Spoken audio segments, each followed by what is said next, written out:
আসসালামু আলাইকুম এভরিওয়ান, সবাই কেমন আছো?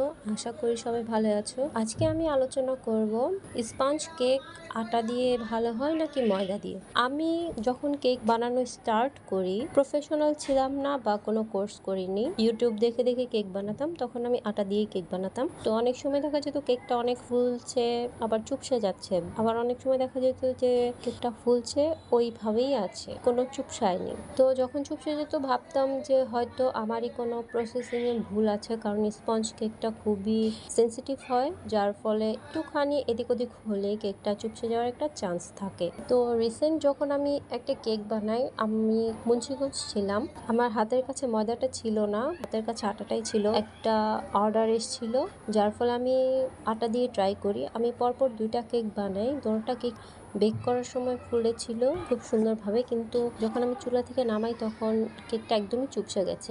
বুঝতে পারছিলাম না এটা কেন হচ্ছে। পরে ভাবলাম যে হ্যাঁ, এটা হয়তো বা আটা দিয়ে করাতে হয়েছে। দেন আমি বাজার থেকে ময়দা আনালাম, তারপর কেক বানালাম। মাশাআল্লাহ, ওই কেকটা অনেক ফুলেছে। এর থেকে বোঝা যায় যে আটা দিয়ে কেক হবে, কিন্তু 100% সবসময় কেকটা হবে না।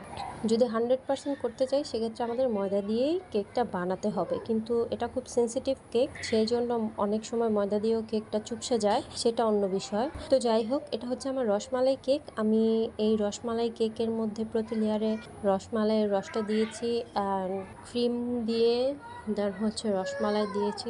তো এটা আমি 1 পাউন্ডের মধ্যে ফ্ল্যাট কেক করেছিলাম, যার জন্য আমি 2টা লেয়ার করেছি।